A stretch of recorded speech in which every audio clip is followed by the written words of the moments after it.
musical historians, we're going to embark on an exploration of some of the oldest music we know about from the ancient Greek civilization.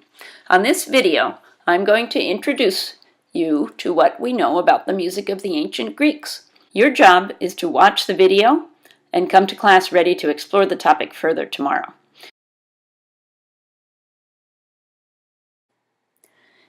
The ancient Greeks included music in all parts of life. Like we do today, they had music for religious ceremonies, marriages, funerals, theater, and dance. Great thinkers like Pythagoras considered music a mathematical expression of the cosmic order. In fact, the word music comes from the ancient Greek myths.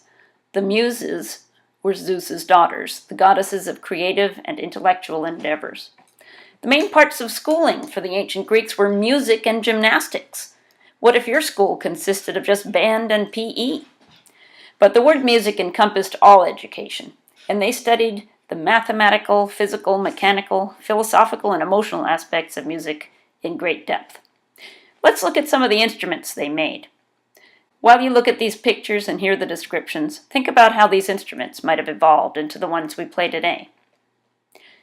Let's start with the string family. The most famous ancient Greek instrument is the lyre, which is something like a harp built from a tortoise shell with 7 strings tuned to the notes of one of the modes. We're going to talk about those modes in just a few minutes.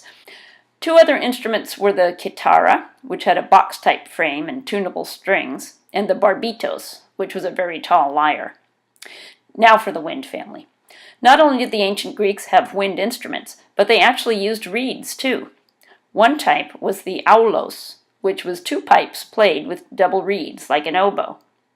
The player actually played both pipes at once, one in each hand. If you view the YouTube link at the end, you will see a modern person playing a recreation of the aulos. The ancient Greeks also had panpipes, a lot like the ones you see in traditional music of South and Central America.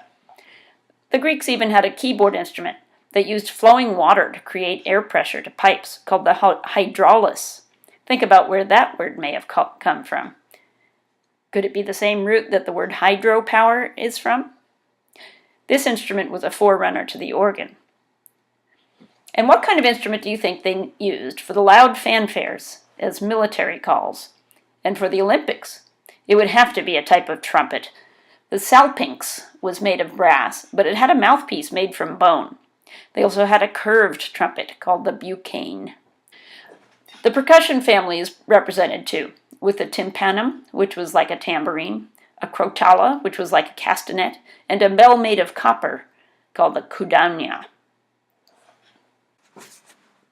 The ancient Greeks took their study of music seriously, and they derived a theory of music that centered around scales, tonos or modes, and harmonia or harmonies. The Greek scales and modes were not exactly the same as what we use today. In fact, they used quarter tones, which would sound very odd to us. But the scales and modes were based on octaves, and the concepts and even the names are still used. The Greek modes took their names from areas of ancient Greece, such as Ionia, Phrygia, and Lydia. Now, let's look at the modes that are currently used in Western music. I haven't really defined the word mode for you yet. A mode is a set of notes that starts on a particular degree of a major scale. Remember, scale degrees include the tonic, supertonic, submediant, dominant, and so on. Or if you prefer to think in numbers, just the note number in the scale. This is probably easiest to understand by looking at an example using the C scale. As you know, the C major scale has no sharps or flats.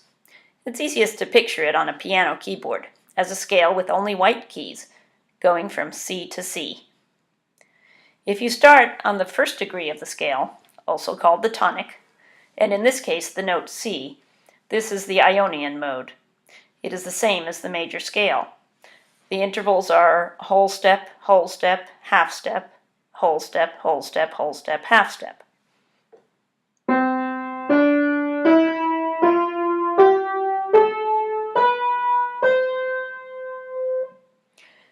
Now, just shift your notes up 1 degree, starting on the 2nd degree, your D, but still using only white keys, staying within the key of C major.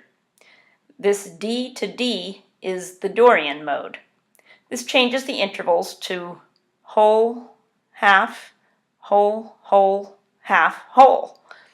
That's going to have a different sound. It's a little jazzy. In fact, Miles Davis used this mode in his piece, So What?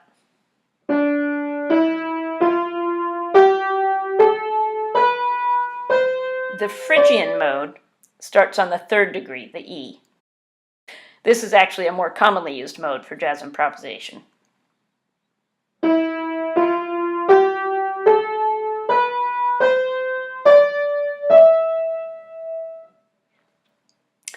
Lydian mode starts on the fourth degree, the F.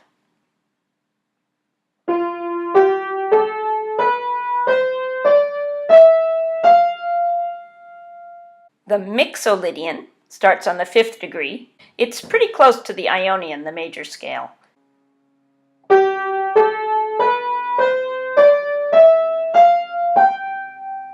The Aeolian mode starts on the sixth degree, giving us A to A on the white keys, which, as you know, is the parallel minor to C major. Aeolian mode is the same as the minor scales.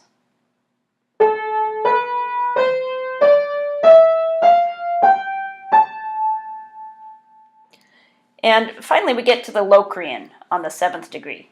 This mode sounds the strangest to us.